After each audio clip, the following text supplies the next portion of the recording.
ada tradisi yang lebih kuat daripada nilai syariat, sehingga ibadah bulan Ramadan kita itu tidak dikembalikan kepada proporsi yang sebenarnya. Di bulan Ramadan itu tidak ada yang berubah dari kehidupan kita. Kewajiban salat tetap 5 waktu sehari semalam, tidak bertambah. Tidak bertambah satu waktu salat wajib di bulan Ramadan, hanya 5. Tetapi di Aceh, karena penempatan aulawiyat, skala prioritas itu terbalik, akhirnya ada salat wajib yang hilang, ada salat sunat yang maju. Apa yang terjadi? Sepanjang bulan Ramadan tidak ada orang yang berbicara tentang salat isya. Setiap kita bertemu pagi, siang, zuhur, asar, maghrib, terus bawa teh buka puasa. Saat ada yang buru-buru pamit, pertanyaan, home karata? Apa jawabannya? Tarawih. Enggak dijawab isya. Ketika kita bertemu siang-siang, ada malam 4 tarawih, enggak ada yang bertanya 4 sembahyang isya. Sehingga yang tertanam dalam benak kita, bulan Ramadan yang penting tarawih, enggak ada isya, enggak apa-apa. Maka betapa banyak orang ketika azan isya berkumandang, mentang selu-selu gejip kupi kepajuh borom-rom gerok. Hai kai bang ku prehlam. Ya, apa ni nanya sembahyang isya le ku. Ya, karena sembahyang isya le nak gerak-gerak. Untuk yang penting tarawih ke gede. Ini dari pola ucap, pola bahasa berubah menjadi sebuah pemikiran dan akhirnya kita anggap itu sebagai sebuah kebenaran. Dan itu sampai kepada pemerintah. Saya tidak melihat ada seorang gubernur, bupati dan wali kota truk bertingkat kecil di Aceh yang serius mengurus salat fardu 5 waktu. Sehingga untuk salat zuhur, asar, maghrib, isya dan subuh itu dikerahkan pasukan Satpol PP dan WH untuk mencari orang-orang yang tidak salat berjamaah. Disuruh tutup tempat usaha. Tapi begitu datang bulan Ramadan, gubernur, Pangdam, Kapolda, Kajati, MPU, wali negara lah naruh yang dirojok, sepakat tanda tangani Forkopimda bahwa sejak berkumandang azan isya sampai selesai solat tarawih tidak boleh ada yang buka tempat usaha, khususnya warung kopi. Padahal sehebat-hebat salat tarawih belum ada seorang ulama yang katakan wajib. Tapi seburuk-buruk yang jualan kopi masih ada yang hukumnya wajib. Bayangkan seorang suami berkewajiban menafkahi keluarga, usahanya jualan kopi, mekat kopi. Nyampe jangan mekat. Cauro cikai rob. Waktunya sejak berbuka puasa. Nyampe utam. Kenapa? Untuk menghargai yang salat tarawih sunat, yang wajib harus berhenti dulu. Ini filosofi yang sangat keliru. Karena dalam Islam tidak ada waktu salat yang usaha disuruh tutup kecuali pada waktu salat Jumat. Ya ayyuhalladzina amanu idza nudiya lis-salati min yaumil jumu'ati fas'au ila dzikrillahi wa dzarul bai'. Wahai orang-orang yang beriman, bila diserukan untuk salat pada hari Jumat, bersegeralah untuk mengingat Allah dan tinggalkan jual beli. Tapi kita tambah, di Aceh bertambah lagi, bukan hanya Jumat yang ditutup, maghrib pun tutup. Okey, warung tutup. Okey, toko tutup. Tapi ketika SPBU dan layanan publik ditutup pada waktu salat, itu sudah bertentangan dengan ruh syariat. Orang yang makan bisa tunda sebentar. Orang yang beli pakaian bisa tunda sebentar. Tapi musafir dalam perjalanan, mereka boleh menunda salat dengan hukum jamak takhir dan jamak takdim. Ada di antara musafir ini orang yang sakit, diantar oleh ambulan, perlu segera mendapatkan pelayanan. Ternyata kendaraannya habis bahan bakar, singgah di SPBU. SPBU ini saking syariahnya langsung pasang pamflet, mohon maaf, SPBU baru buka setelah salat maghrib. Nyampe murno Islam ya. Kita hanya mengapresiasi hayat SPBU-nya gitu. Tidak, menutup layanan publik pada saat waktu azan berlangsung tidak merupakan bahagian dari syariat kecuali untuk salat Jumat. Apalagi untuk salat tarawih, melimbang hana syariat. Tapi masalah kita adalah kita enggak tahu harus bersyukur atau apakah kita harus ingkar. Keimanan kita di Aceh ini wajib diproteksi oleh pemerintah. Di Mekah, siang hari bulan Ramadan, warung makan tetap buka. Yang makan silahkan, dan orang Arab tidak menggugat karena mereka tahu yang makan siang hari bulan Ramadan adalah orang yang memang boleh makan karena musafir, sakit dan lain sebagainya. Pertanyaannya, adakah boleh sistem di Mekah ini diterapkan di serambi Mekah? Dicunda Ramadannya kepegah di wali kota kajak buka warung kopi, warung bu, berdasarkan pengajian subuh Sabtu GPS kemarin. Kalau dibuka dicunda, apa yang terjadi? Yang makan nasi di warung cunda adalah musafir dari Luk Semawe. Ini masalah kita. Bukan orang sepatutnya boleh untuk berbuka puasa. Di Arab, nggak perlu ke Arab, ke Sumatera Utara saja. Begitu kita keluar dari perbatasan Aceh, mulai dari Stabat sampai truk ke di ujung Indonesia, di waktu puasa tetap buka warung, yang puasa tetap puasa, yang tidak puasa silahkan makan. Di waktu puasa bulan Ramadan malam usaha tetap jalan, yang masjid mereka untuk salat berjamaah tarawih tetap penuh, yang pasar tetap hidup. Tapi di Aceh, kalau pasar dibuka, hana payah pasar. Warung kopi dibuka, maka masjid kosong, warung kopi penuh. Saya katakan, di Aceh ini sebenarnya secara komposisi, mohon maaf ini bukan khilafiyah, lebih banyak orang yang salat tarawih 20 daripada tarawih 8. Tapi kenyataannya banyak yang berhenti pada 8 daripada melanjutkan 20. Kenapa? Karena peraturan pemerintah tadi, tidak boleh buka tempat usaha khususnya warung kopi saat berkumandang azan Isya sampai selesai salat tarawih. Dan tarawih yang dimaksud sampai 8 rakaat saja. 8 rakaat sudah boleh buka warung, goyang yang 20. Andai kata kita buat eksperimen sosial, untuk tahun ini warung kopi sudah boleh buka sejak rakaat kelima, 5 rakaat ibu. Ada cikang kena tarawih? Kenapa? Karena keinginannya hanya sekedar menjalankan ritual formalnya saja.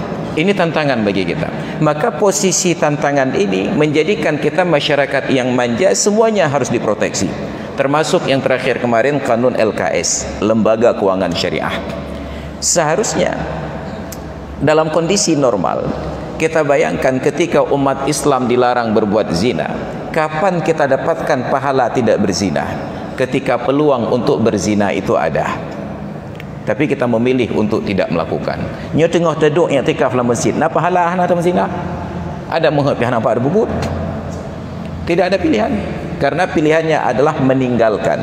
Maka ketika dulu ada bank konvensional, tapi kita tetap memilih untuk menabung di bank syariah, saat itu kita diapresiasi. Ada alternatif yang konvensional, tapi kita tetap memilih yang syariah. Tapi ternyata terbukti iman orang Aceh wajib diproteksi. Hampir 15 tahun berjalan syariat Islam, 2 tahun lebih sudah disahkan kanun LKS, ternyata umat Islam tetap lebih nyaman di bank konvensional daripada di bank syariah. Payah paksa baru pindah ke dia. Ini keimanan yang dipaksa. Maka apa yang terjadi kemudian? Anomali dalam kehidupan ketika dakwah tidak berjalan pada jalur yang sepatutnya. Orang berfikir bahwa ibadah itu cukup materi ibadah, yang lain bukan ibadah. Padahal Nabi katakan, akmalul mu'minina imanan ahsanuhum khuluqa. Mukmin yang paling sempurna imannya bukan yang paling rajin salat, bukan yang paling rajin puasa, bukan yang paling rajin sedekah. Mukmin yang sempurna imannya, kata Rasulullah, ahsanuhum khuluqah, orang yang paling bagus akhlaknya. Maka semua orientasi ibadat memperbaiki akhlak. Begitu kita salat, inna salata tanha anil fahsya'i wal munkar. Salat mencegah dari perbuatan keji dan mungkar. Saat kita haji, faman farada fihinnal hajja fala rafatha wala fusuqa wala jidala fil hajj. Barang siapa yang telah meniatkan haji di bulan-bulan tersebut, tidak boleh ada kecenderungan melawan hukum, tidak boleh ada sikap mesum, tidak boleh ada keinginan untuk berdebat. Saat kita disuruh puasa, apa kata Nabi? Man lam yanhahu saumuhu an qauliz zuri wal amali bihi. Barang siapa yang puasanya tidak mencegah ia dari berkata buruk dan mengamalkannya, falaisa lillahi hajatun, Allah tidak punya kepentingan fi ayyada'a ta'amahu wa syarabahu, dia tinggalkan makan dan minumnya. Semua untuk akhlak. Tapi ternyata ibadat yang kita praktekkan, nauzubillah, menjauhkan kita dari nilai-nilai akhlak. Kita merasa jumawa, cik ke yang paling hebat, rajin tak teman subuh, lain hanya kerakaat mentera. Ibadah kita menjadikan kita merasa hebat, bukan menjadikan kita merasa rendah di hadapan Allah Subhanahu wa taala. Maka hari ini saya ingin katakan beberapa hal terkait Ramadan. Yang pertama, salat tarawih itu adalah salat sunat. Anda tidak salat tarawih sepanjang Ramadan, puasa Anda tetap sah, karena tidak ada hubungan Ramadan dengan tarawih. Tidak ada hubungan puasa dengan tarawih. Mohon maaf, puasa dengan tarawih. Karena di bulan Ramadan paket yang penuh, siang hari puasa, malam hari tarawih. Yang setengah paket, siang puasa, malam tidak tarawih. Yang seperempat paket, malam tarawih, siang tidak puasa. Yang tidak ada paket, kauro hana puasa, malam hana tarawih. Dan ini yang paling banyak. Dan ternyata yang paling bersukacita menyambut hari raya kelompok ketiga dan keempat yang hana puasa. Bahkan barakan mutsam-mutsam baju bocor ura menan ura raya kaje made-ade nama. Ini hari raya yang dibajak oleh orang yang bukan pemiliknya. Yang kedua, salat sunat dan puasa sunat hanya menjadi ibadah kepada orang laki-laki dan perempuan yang berstatus jomblo. Sedangkan para wanita berstatus istri, salat sunat dan puasa sunat tidak pernah menjadi ibadah kecuali kalau mendapatkan izin dari suami. Tapi ternyata para wanita yang berstatus istri, merekalah yang paling stabil saf rakaat tarawihnya di masjid sepanjang bulan Ramadan, dari malam pun dumnan sampai malam kenelih dumnan. Sedangkan bapak-bapaknya malam pun penuh, maka pelan-pelan terjadi kemajuan sampai malam terakhir tinggal di belakang imam saja. Maka kita ingin katakan, ibu berangkat, bang, je lenjak sembahyang tarawih, bobot tarawih, duk ino nonton sinetron kan. Maka sungguh mendampingi suami nonton sinetron itu menjadi ibadat, bukan karena sinetronnya, tapi kepatuhan pada suami. Karena kata Rasulullah dalam hadis sahih riwayat Abdurrahman bin Auf, "Idza shallatil mar'atu khamsaha wa shamat syahraha wa hafizat farjaha wa ata'at zawjaha qila laha udkhulil jannata min ayyi abwabil jannati syi'ti." Bila seorang perempuan mengerjakan salat fardu 5 waktu, baik fikir rawatib qabliyah, ba'diyah, duha, tahajud, witir, tarawih dan lain sebagainya, hanya salat fardu 5 waktu, wa shamat syahraha, berpuasa di bulan Ramadannya, baik dia fikir puasa sunnah, tarawih, arafah, asyura, tasu'a, puasa syawal dan lain sebagainya, tok Ramadan sagai. Wa hafizat farjaha, dia jaga faradnya, tidak berbuat zina dan selingkuh. Yang terakhir kata Rasulullah, wa ata'at zawjaha, dia patuh pada suaminya. Apa yang terjadi? Kelak di akhirat ada perintah kepadanya, udkhulil jannata min ayyi abwabil jannati syi'ti, silahkan masuk surga lewat pintu mana saja yang kamu suka. Maka kepada ibu-ibu yang ngotot mau tarawih nanti, minta izin kepada suami. Dan cara minta izin yang paling mudah adalah ajak suami salat tarawih. Bang, ajak sembahyang tarawih Masjid Cunda. InsyaAllah kalau suami tidak setuju, izin tetap didapatkan. Kak kejak kata mentang ya. Kenapa? Karena sampai sekarang kita masih menganut sistem demokrasi perwakilan. Bahkan truk tarawih wakilah Borino.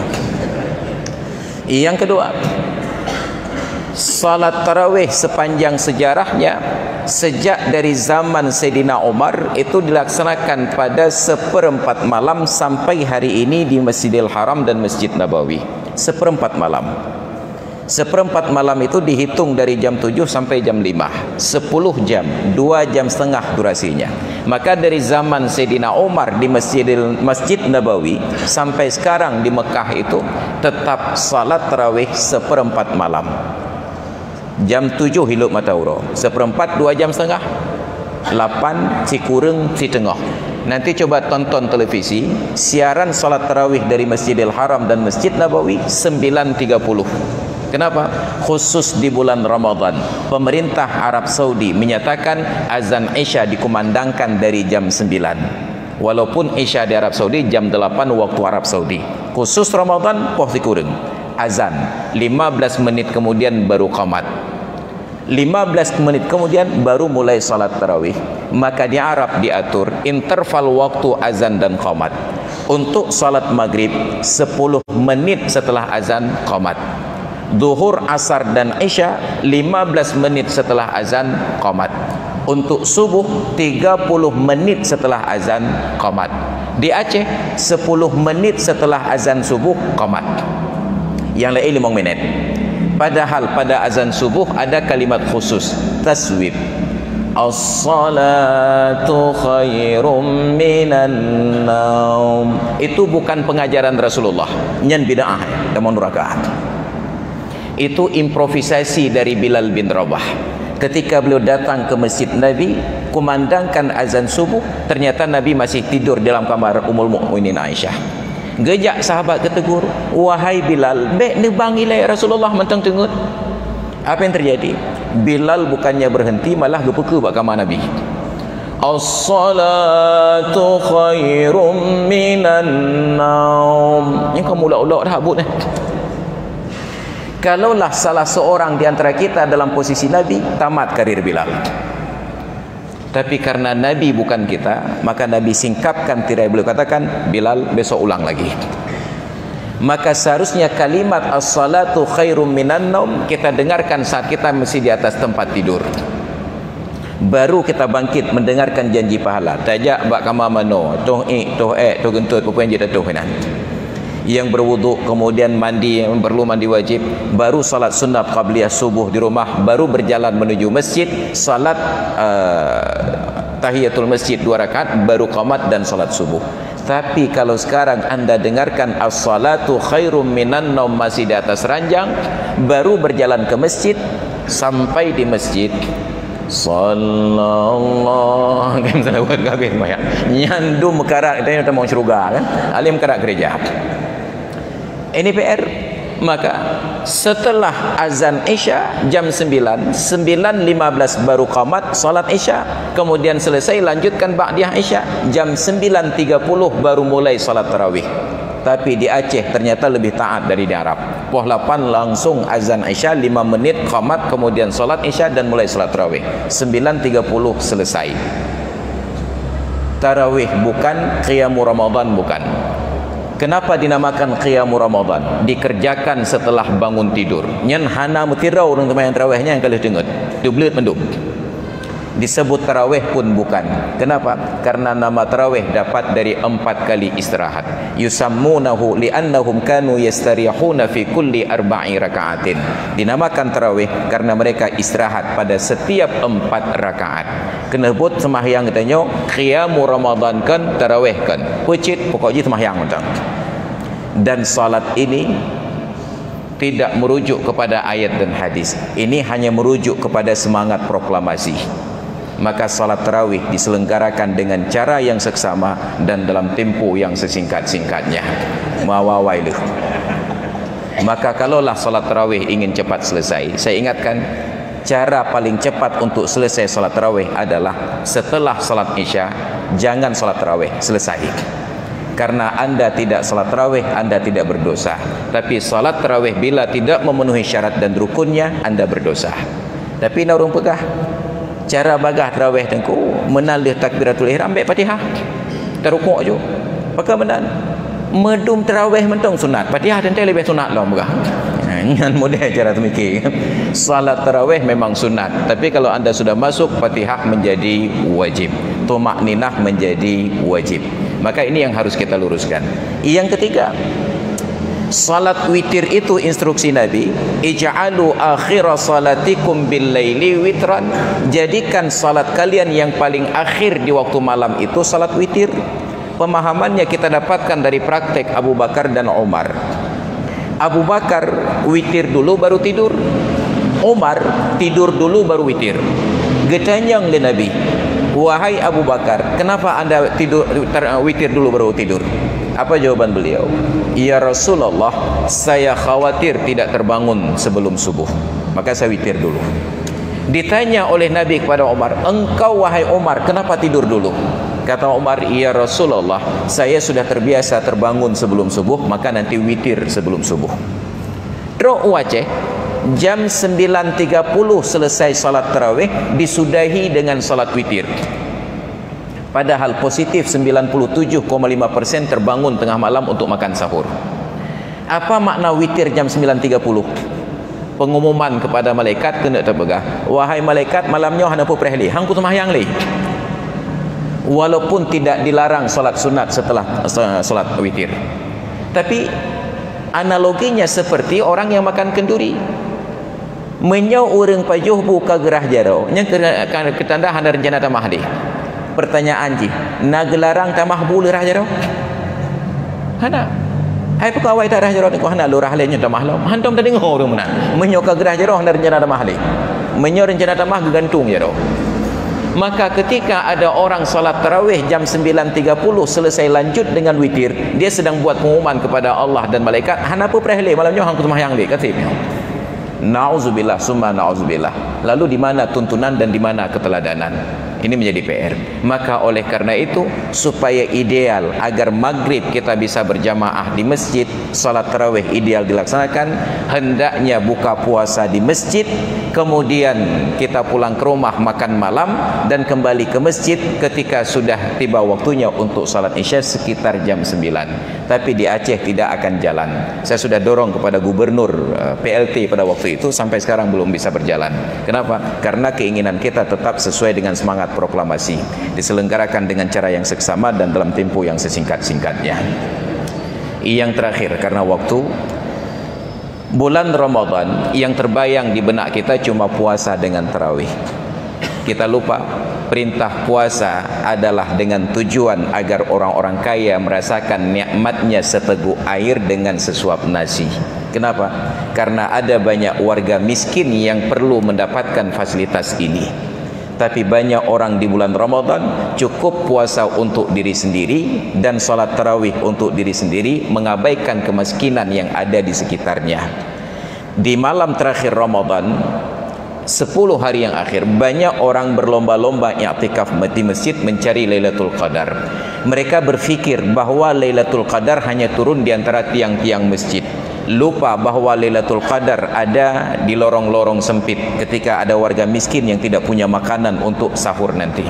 Mereka lupa bahwa Lailatul Qadar ada di rumah-rumah gubuk kecil ketika ada anak yatim yang ingin berhari raya tapi tidak punya pakaian yang baru.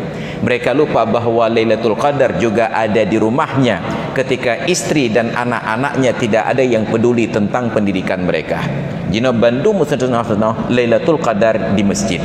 Dan di masjid itu terjadi mafasid yang sulit untuk diubah. Hanya di Aceh dan di Indonesia yang malam bulan Ramadan diisi dengan mengaji tilawah Al-Quran dari selesai salat tarawih sampai dengan berkumandang azan subuh. Sahur maksudnya. Menan sahur, yang mengaji berhenti, makan sahur, tidur, salat subuh lewat. Apa yang terjadi mengaji di masjid ini? Silahkan. Majtama'a qaumun fi baitin min buyutillahi yatluna kitaballahi wa yatadarasunahu bainahum illa nazalat alaihimus sakinatu wa ghasyiyatuhumur rahmatu wa haffathumul malaikatu wa dzakarahumullahu fi man 'indah. Tidak ada suatu kaum yang duduk kumpul di masjid. Apa yang mereka lakukan?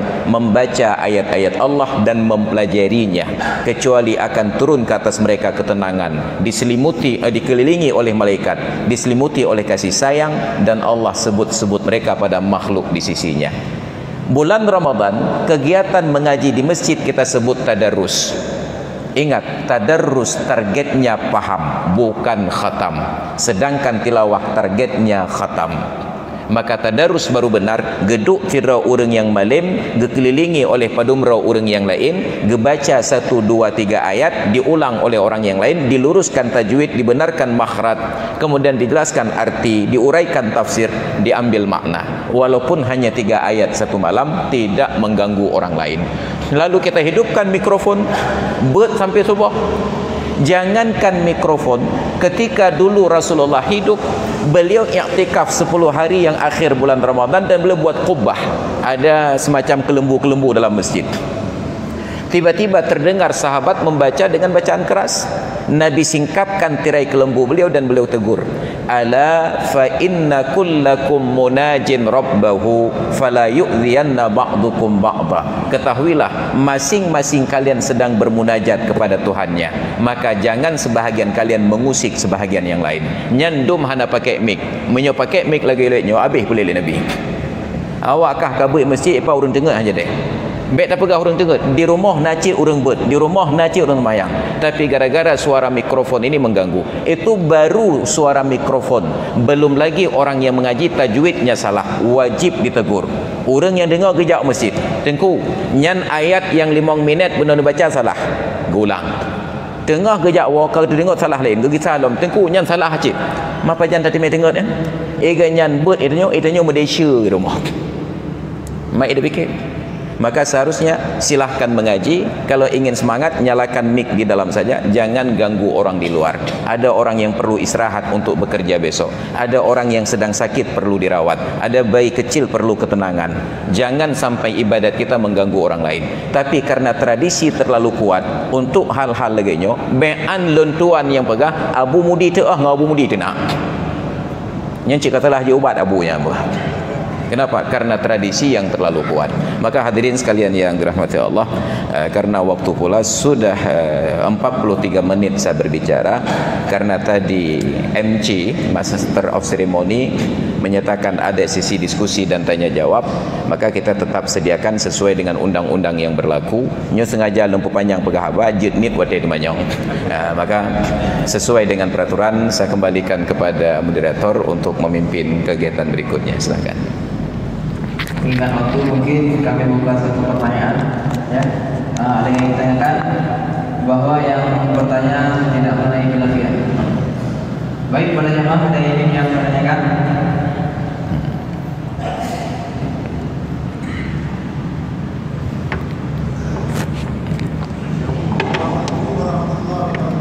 Waalaikumsalam warahmatullahi wabarakatuh.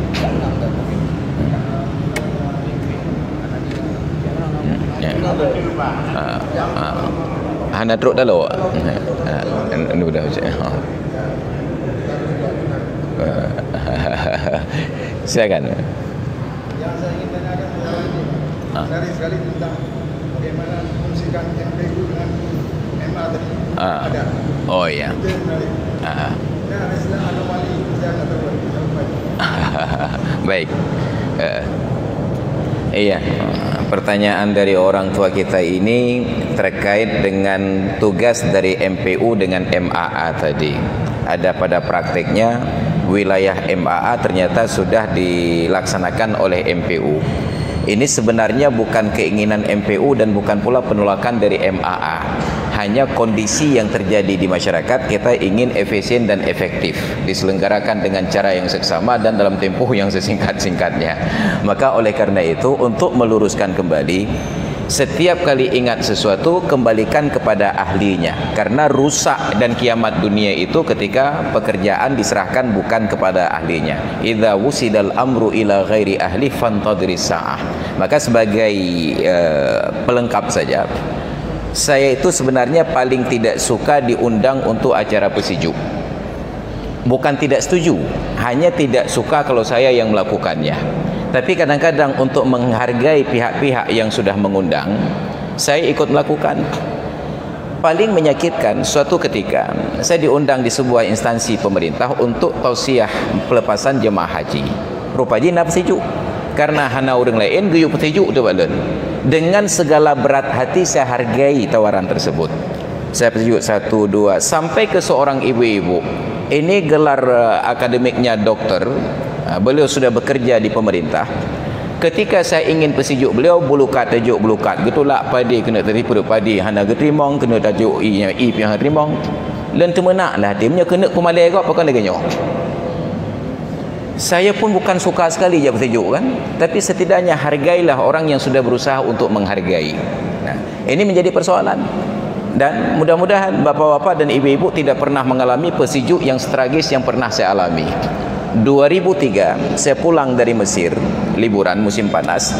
Ketika akan kembali, jemaah pengajian saya yang gadis-gadis angkatan 45 itu datang gebah bulukat dia petunjuk gure ya. Apa yang terjadi? Rukunnya itu sangat lengkap. Ilun ge balik ke peke bak kiblat. Ka balik ke. Sami'na wa ata'na. Gecok bulkat ge gepai-gepai, gepegat lagi bentuk rudal. Ya. Gepruh sa dua lehna gerah jaro lehna getok ge wallahu alam. Lem doa ya Allah ya Tuhanku mudah-mudahan baik ge damong lan babah ternyata teruk doanya. Rupaji bak keneng keterik dari belah wi leh go jak. Alhamdulillah tinggal. Rupaji kau lam selesai ge gepai lam baru ge peke lam babah len. Ada ira uhra ke maten jit. Dalam waktu sepersekian detik len mesti bermikir. Nyo pelem selamat muka nek nyo telem selamat babah len. Tapi bak len kira-kira nyandum susah payah berkelam ge menjaga tagun bulukat gepakat masyarakat jak persijuk len tuan et babah haik len tanggung risiko mecut. Maka len pahah tek sikan tagai. Ada sikan pi habis dah bong. Lengkap bom kemudian mentang le mendoa berbagai selesai proses menan ke balik ke lencok bulukat la babah le duduk malam dalam. Kenapa? Ada proses menghargai orang lain yang sudah datang untuk menghargai kita. Makanya adat itu wilayahnya MAA, kemudian MPU wilayahnya adalah dakwah dan perbaikan. Maka mudah-mudahan itu terjadi nantinya. Demikian Pak, terima kasih. Iya, anomali yang kita maksud adalah hal-hal yang tidak normal menyebab bagian cuaca. Biasanya musim hujan itu basah, musim panas itu kering. Tapi kata BMKG, ini terjadi anomali cuaca. Ini musim hujan kering. Hujan maka anomali dalam ruang ibadat yang sunat tapermen, yang wajib taper dia. Maka kita berharap pemerintah fokus saja pada yang wajib, yang sunat itu alternatif. Yang penting itim sembahyang subuh lahu asar maghrib isya. Hana tarawih bubek juga deh. Ada hana urang tamun rakaat gara-gara hana tarawih. Yang ramai urang tamun rakaat gara-gara tarawih. Mau pakai gara-gara 8:20 pun. Nyanyi tamun rakaat. Maka kita usahakan tempatkan yang wajib pada tempat wajib, yang sunat pada sekedar aulawiyat. Maka hadirin sekalian yang dirahmati Allah, demikian. Terima kasih.